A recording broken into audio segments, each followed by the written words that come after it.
Thompson Show. The rule of law has been supplanted by the law of rulers. America's voice of freedom. You're a liar and a hypocrite. Well, you seem to be a little short on brotherly love around here. How about you?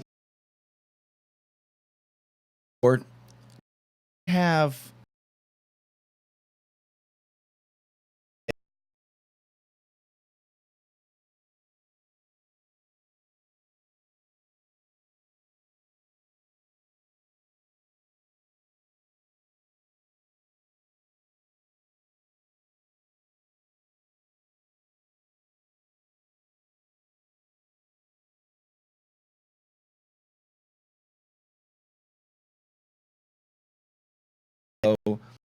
we have a national government. Do we have a national government? And our MSNBC there was separation of church and state. She says, you know that in the Constitution there's separation of church and state.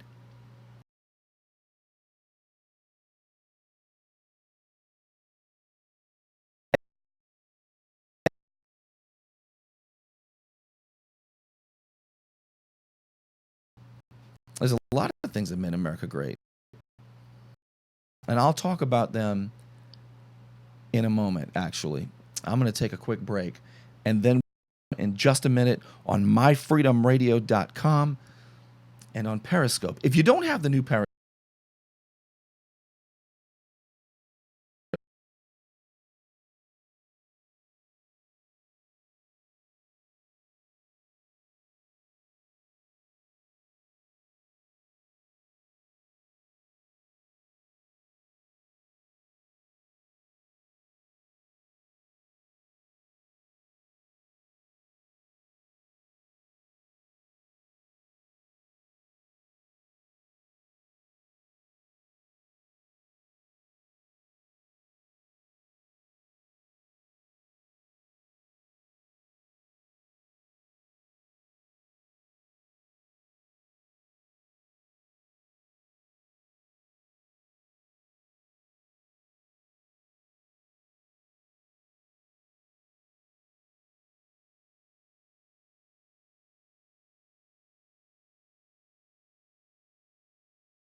changing the rules along the way. They keep on changing the rules along the way. And that makes it very, very difficult. That makes it extremely difficult for now. You know what? 15 minutes earlier, because so that they can test, and the parent and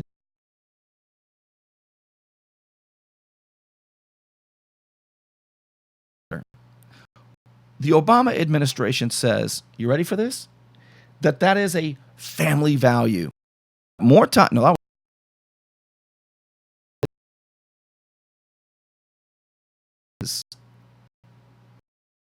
which is so weird to even. There are terrible and evil that come. My life too, by the way, because I was born in the summer of love, is why. It doesn't have to do with anything. In America, I'm a man, baby. What? No, that's a different guy. Same movie though, right?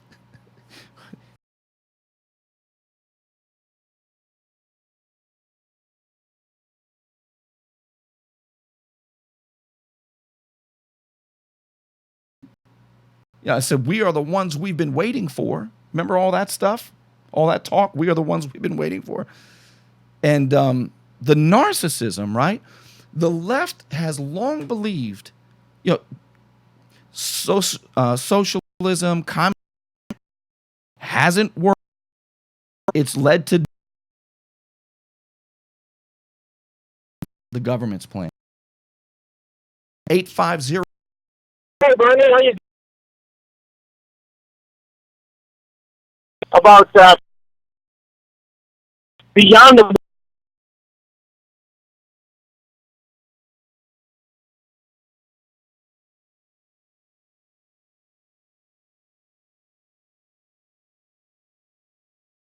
I am born inside that kingdom. I am subject to that king. Henceforth, my loyalty is to that king. Since we are not subjects and we don't have a king, that portion goes away. So the arguments like Jorge Ramos says that you're born in America, you're a U.S. citizen, that is absolutely incorrect. Now, our founders also were given through Benjamin Franklin in the late 1700s, when they were in the discussions of the Constitution and the concerns of having foreign influences, which is a concept that was inside of the British Constitution, not to ensure that the king had no foreign influences, to bring foreign influences to the Kingdom of Britain. Those concepts captured in a book called The Laws of Nations, La Droit des Nations, by Emmett Vital. And then Emmett Vital's book, the French, 3 copies in French were given by Dumas to Ben Franklin so that our founders could have something in writing and the concepts adjudicated with that. And the concept of a natural-born citizen stems actually from there, in combination with their history.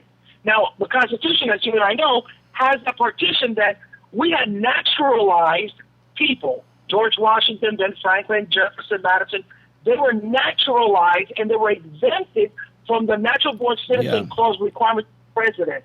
And they did that because they were patriots of the revolution. Mm-hmm. That was part of the argument. They said, well, if you're a patriot of the revolution, then we're going to give you an exemption. And that's why you see that in the Constitution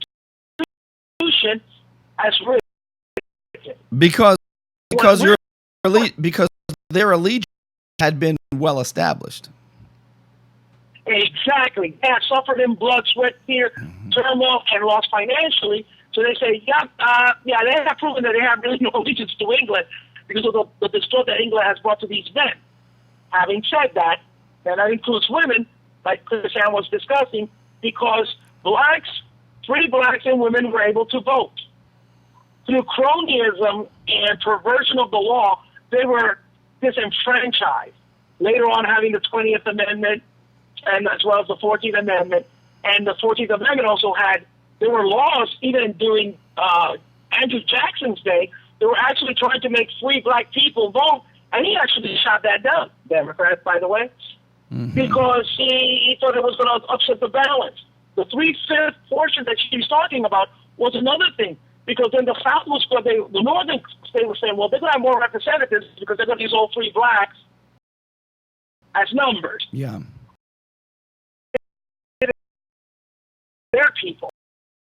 So they're going to use the numbers of the blacks, which was originally a concern, and that's why the 3/5 Amendment or portion in the Constitution, because northern states like Pennsylvania, Massachusetts, Delaware, and New York were concerned that the southern states were going to use the blacks as numbers, but then have them totally outside of the system and use that to leverage southern states versus northern states' interests.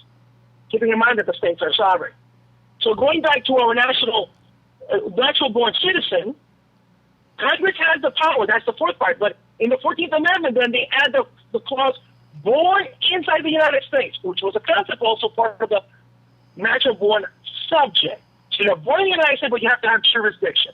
And in the discussions of the 14th Amendment, they clearly established that this was about blacks. It did not apply to anybody else born in the state. It did not apply to Indians. And that was corrected on the Indian Act of 1924, where Indians can actually become U.S. citizens by abrogating their allegiance to the tribes that they're originally from. And that's why they always says the jurisdiction. Because jurisdiction means that there is no other person that have a claim on you.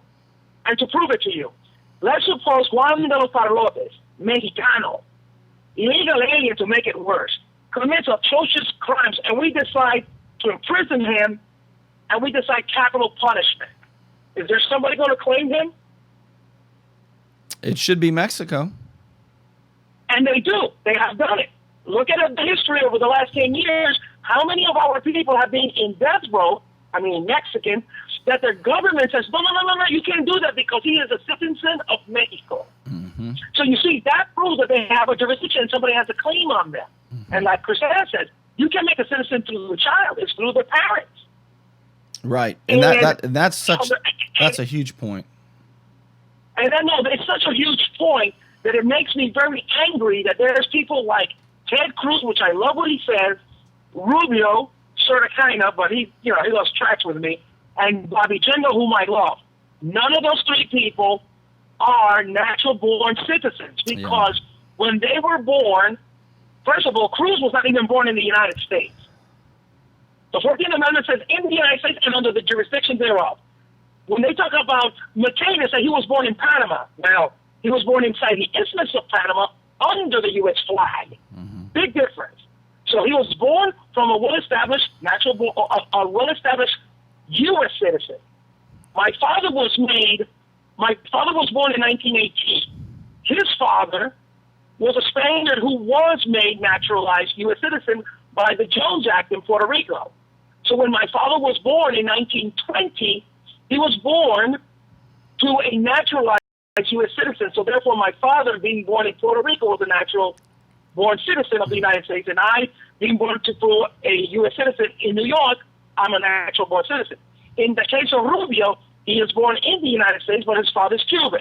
Yes, and he was not naturalized until a couple years after his birth. Exactly, so that doesn't count. And in the case of Cruz, is even worse because his father, although his mother was a U.S. citizen, he was born outside of the United States in Canada. Mm-hmm. And the proof is he turned in his passport. So you have duplicity of jurisdiction. Yeah. So, but I find it very disingenuous of the Republican Party and a lot of pundits, including Mark Levin, that are not actually bringing this up to light. And I think that it's such a danger to the principles of liberty and the Constitution. It's really, I'm really disappointed that Levin does not bring it up. Oh, I'm actually angry about the fact that he was actually on a talk show in the morning here in Bay County, and the host didn't even question it or challenge it, or he didn't even bring it up. Yeah. So, it's like we can't win the argument of constitutionality when the so-called champions that have a relatively good articulation of the principles are being disingenuous, as well as people like Jorge Ramos when they're reporting these things. Yeah. Bobby, thanks for the call. I sure appreciate it. I'm going to take a quick break. When we get back, we're going to talk a little bit more about, I want to touch a little bit more on what's so great about America anyway. What is so great about America? I'll tell you what. When we list what's great about America, I want you to consider if it still applies. Because what we're going to say that we love about America has gone away. You think I'm joking? All right, we'll come back and we'll do it in just a moment on myfreedomradio.com, on Periscope, which if you're new on Periscope, I'm so glad that you're with us. We'll be right back in just a moment. The Burnie Thompson Show. Stay tuned. More of you and Burnie straight ahead. The Burnie Thompson Show is brought to you by Forest Park Animal Hospital. He's more than just a vet for your pet. He's your dog's best friend. Dr. Steven Favallaro on Facebook at Forest Park Animal Hospital, PA.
before you talk about changing. This would be Burnie Thompson. Oppose.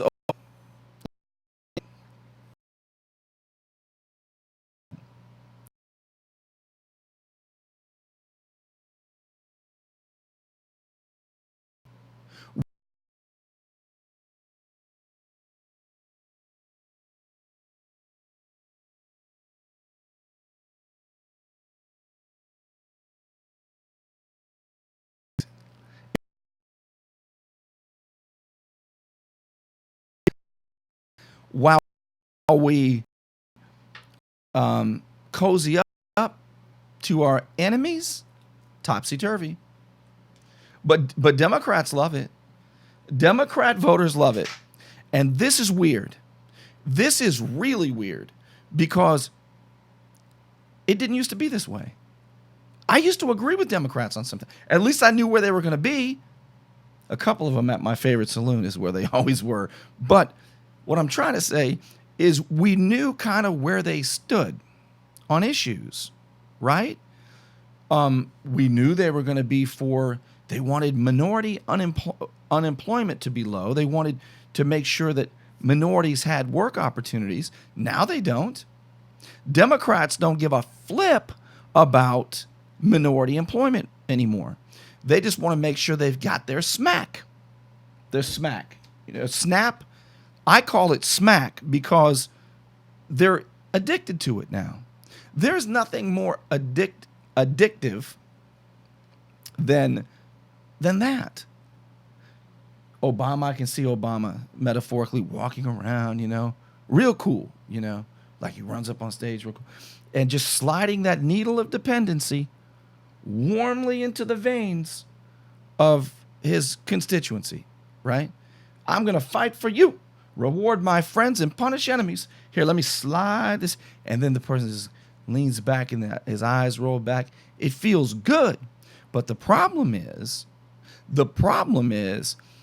as Jim Rohn used to say, beware your caretakers lest they become your jailers. Yeah or no? Oh, man. So Obama, this is the worst part of all to me, says he can make a deal on his own because it's so important. And the GOP Congress, they're dysfunctional, see? They're not going to act now. So we've got more to do. So he does what he wants to do. And here's the worst part of all. They don't stop him.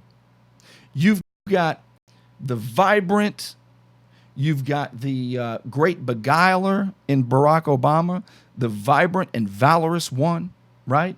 The redresser of all wrongs and abuses, Barack Obama, right? He's gonna take care of everybody and make sure justice is done. All that stuff, right? You don't want to be on your own with the millionaires and billionaires and all that stuff that he says. But now he's and there's a picture of John Kerry, by the way. 200 generals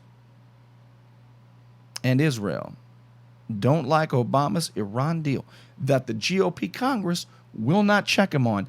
Add that to the list, to the checklist of things that they won't check him on. Mitch McConnell and John Boehner look like they've been embalmed about 3 times apiece, don't they?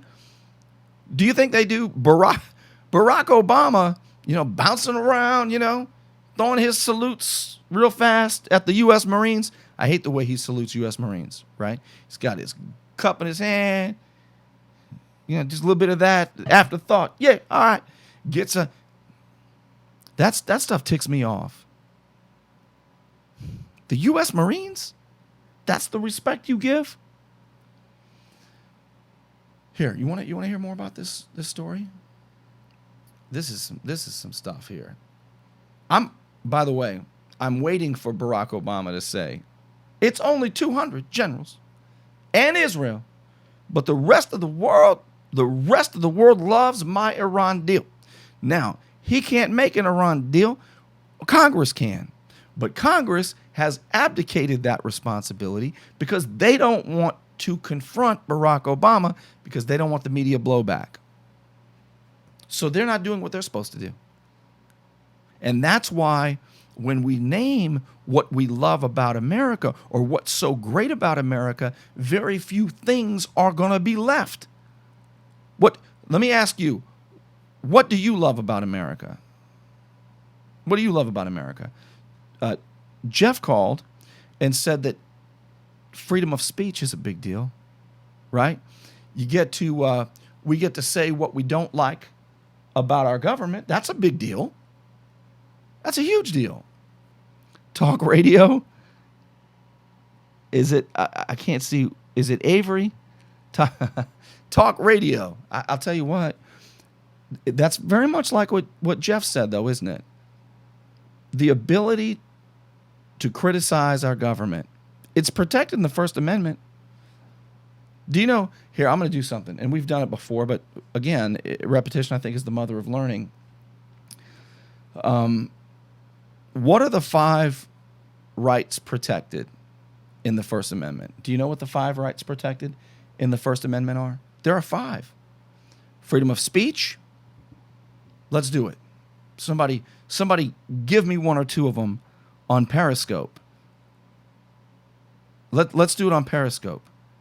What are the do you know only 2% of Americans, only the press, there's 2, freedom of speech, freedom of the press, only 2% of Americans can list all 5. Are you one of the 2%? You're part of the 98%. Freedom of religion, there's 3. Say it together now. There's 3, and I'm talking to those on Periscope if you're wondering who in the world I'm talking to petition our government for a redress of grievances is a big one. And that's the one most people don't get.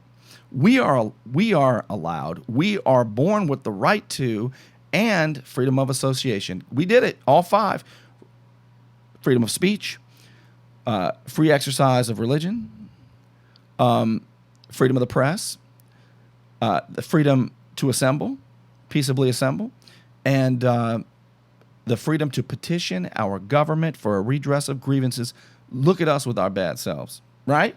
Look at us with our bad selves. We got all 5. You and me are in the top 2%. And I haven't been in the top, I'm used to being in the 98%. I really, do you know, in fact, I'm going to tell you something. I swear to you what I'm going to say is true. And it's going to take you a minute probably to figure it out, but I graduated high school. Where do you think I graduated in my high school class? Here's the top, and that's the bottom, right? I graduated in the top 95% of my high school class. I mean, you think about that, Jack. I graduated in the top 95% of my high school class. That is really saying something, right? Because you think about that. I graduated high school with 4 Fs and 2 Ds. 4 Fs and 2 Ds is what I graduated high school with. And my best friend took a look at me and he said, Burnie, you are spending too much time in 2 classes, is what he told me. He's no help at all. Dave is no help. But, and I did. I graduated with 4 Fs and 2 Ds. A lot of people say, how the hell did you do that? In 1985, at Corona High School, look it up, basketball season. I had pass your 2 required course history. And those are the classes that I got D's in, and I still graduated high school. I am not what you would consider a fast burner, is what I'm trying to say. So, how did we even get to that? Anybody remember? Top 98% and top 2%. You and I just listed.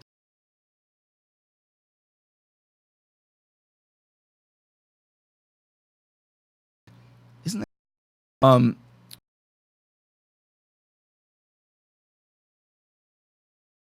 But Ruth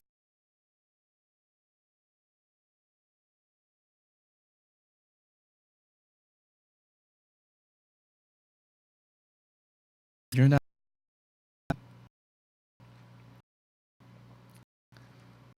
I think a lot of people want government to be their daddy. Do you notice that?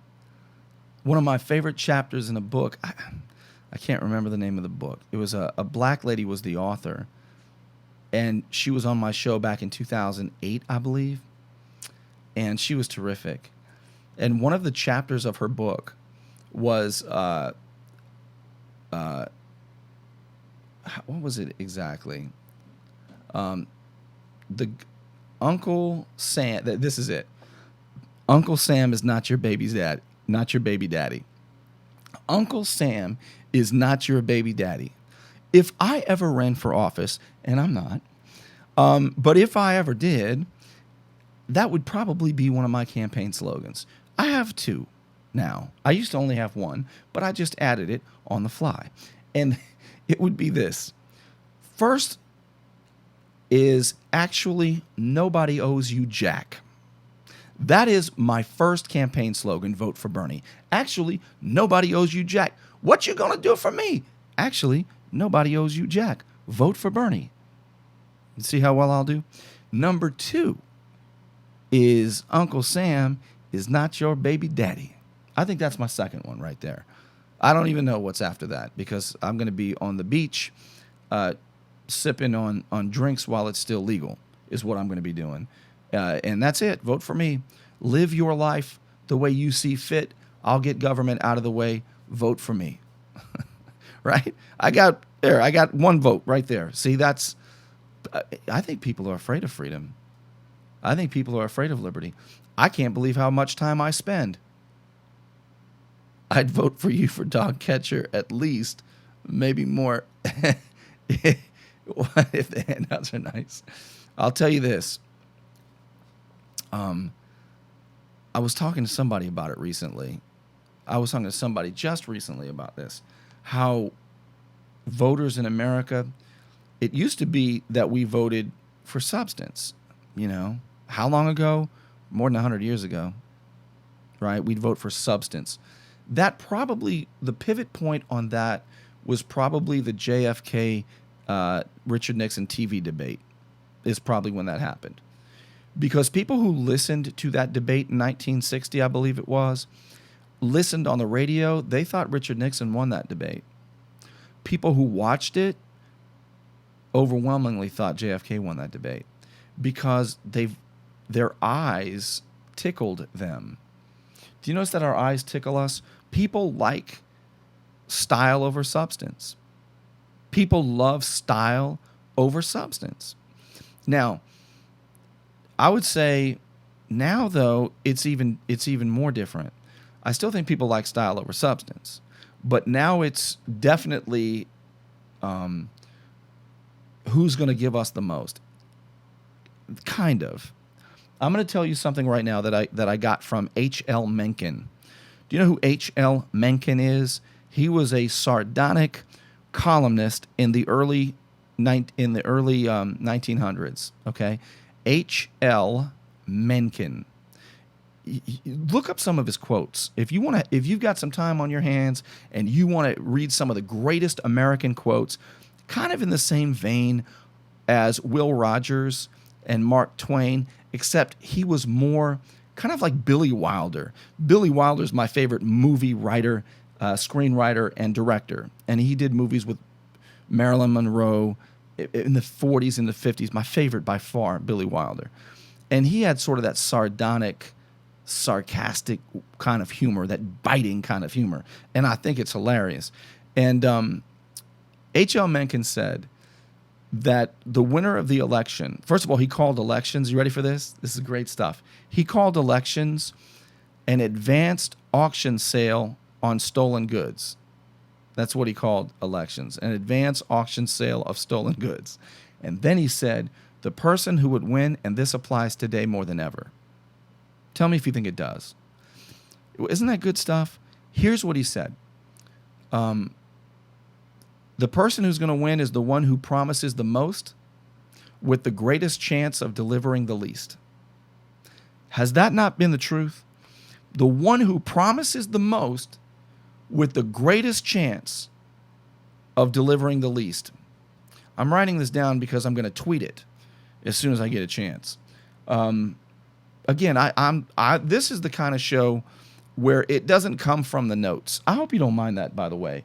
This show is so off the cuff, and it's something I really never, when I was on Talk Radio 101, do you remember that? When I was on Talk Radio 101 for nearly 9 years, you couldn't see it, right? And everybody said, you should videotape. I said, no, I don't want people to see how it's done. They may not be as impressed if they know that it's not, some hosts read their shows, right? They're prepared, boy. And I take notes. I don't read from notes. I take notes during the show, right? My notes stem from extemporaneous conversations between you and me. It's just the way I do it. And I wouldn't do it any other way, quite frankly. Even if they fired me, I'm not doing it any other way, and you know that. Let me give you the phone number just in case you want to join me. No teleprompter here, baby. I would go nuts if I had a teleprompter. I'd feel so confined if there was a teleprompter. Oh, my goodness. I wouldn't even do my head like this, like Obama does. I hate when he does it, looking down at us like that. That's a very totalitarian gesture, by the way. If you look at Mussolini, his head up. If you look very much Castro like this, I do have lifelines. Is that you, B? I always wondered if that was you. It's got to be. And if you're with the general, please tell the general I said hello. It's wonderful to know you there. I was wondering if you were watching the show. Bobby is a frequent caller to the show, and he is in my circle of counsel, right? It's amazing how much he knows. Oh, that's wonderful. God bless you, Bobby. If you know Bobby Lago, give Bobby some. I mean, what a patriot. And I'm going to throw out a word again, see if I get it right. Indefatigable patriot. I got to make sure I get the T and the G in the right place, B, or you're going to punch me right in the nose. Indefatigable, right? Tireless patriot. This guy is, wow, I didn't know that was you. Now I'm nervous. And when he and I get together, and we often do at my favorite saloon and other places, he's a retired lieutenant commander in the U.S. Navy, and I was an Air Force captain, so he's a higher ranking officer than I was, and that's how I treat him. And by the way, he's currently with a higher ranking officer than he is, with the general that I've been telling you about. All right, I've got so much talk. I really want to talk about. Let's do it now. Why not? Right? Just skip a break right over it. Let's do it. What's so great about America? I'm going to throw something out, and you can throw something out. I also want to do. Man, there's so many. I love lists. Right? Lists are absurd, aren't they? But they rule my life. I think they're great springboards for conversations. I'm going to tell you what I think is so great about America. Number one, self-ownership. This, to me, is the American dream. Self-ownership, right? The idea that I could have a white picket fence house or not. The idea that I can be an artiste or not. The idea that I could be live a self-directed life. Pursue happiness, right? This self-ownership, and John Locke said this, by the way. John Locke talked about having a property in your person.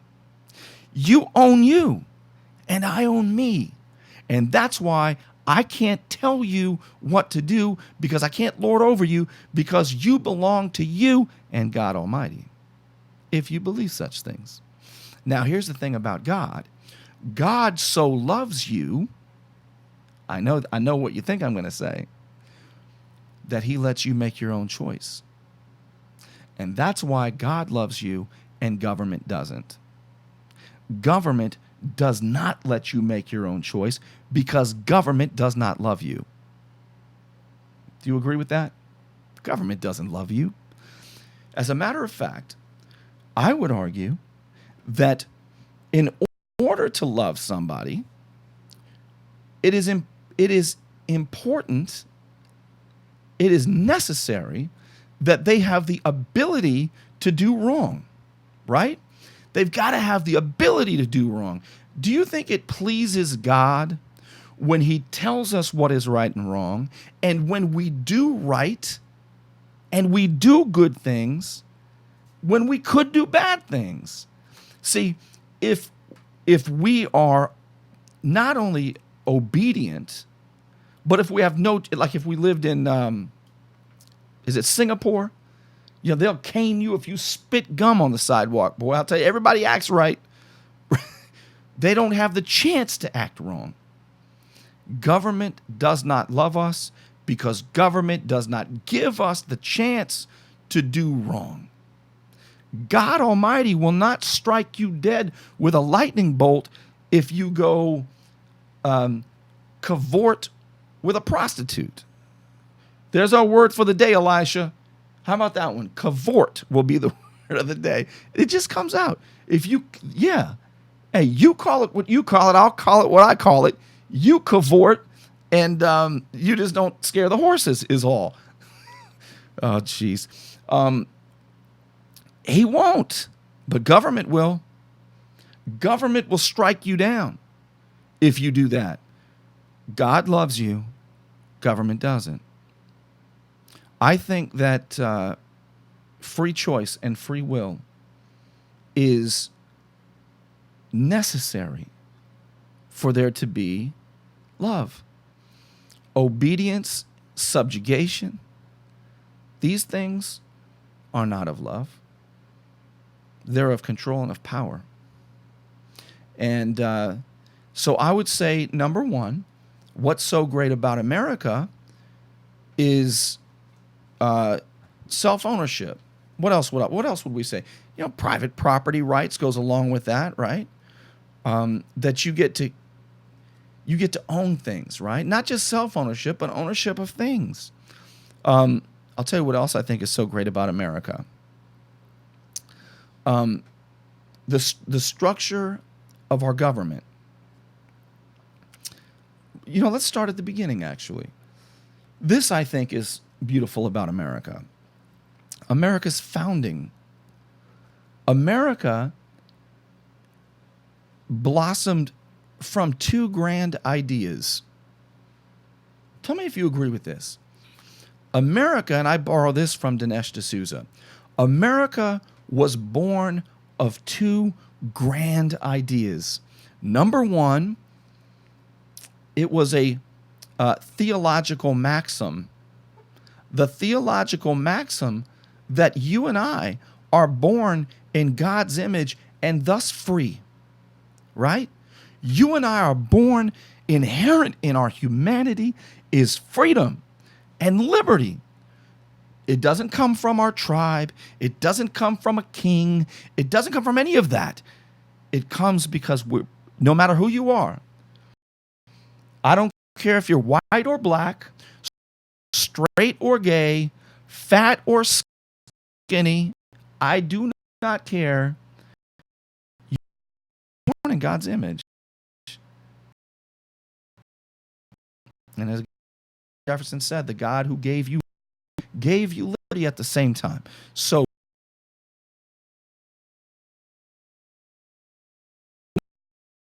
another, they're connected. And the other grand idea is a political application of that theological maxim. The political application of a constitutional republic. A constitutional republic that says that you have rights and you are protected from government.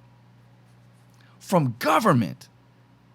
And that comes from the supreme law of the land, the Constitution of the United States of America, that stands above the president, the Supreme Court, and the Congress, damn it. America was founded on two grand ideas. And if we don't know that, how can we love America? How can you love something that you don't know? And I submit to you that our government does not love us, And our government does not want us to know what is lovable about America. Our government doesn't want us to know what's lovable about America. And I'm going over a few of the things with you. I've got to write on this, don't I? I've got to write a column on this. See how I try to get out of work? I say, listen, I can just say it, and then I don't have to write it, right? No, I got to write it. Because nobody else is saying it quite this way. Dinesh D'Souza very much, because I'm borrowing some of this from him. You know what I do? I borrow the best ideas from the best thinkers. And I make my own formulations. That's how my mind works. I learned that from my youngest daughter, by the way. My ideas myself. Just about anything else. And you get self-ownership. What else would you say? The rule of law rather than the whim of. We are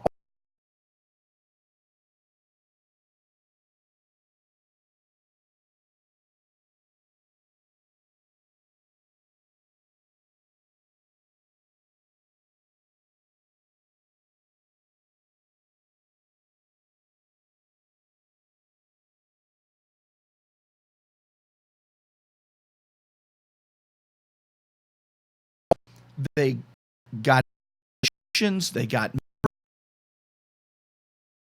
that are trying to receive dollars in public tips, which is crossed by another name. It's not going to get back to it. United States.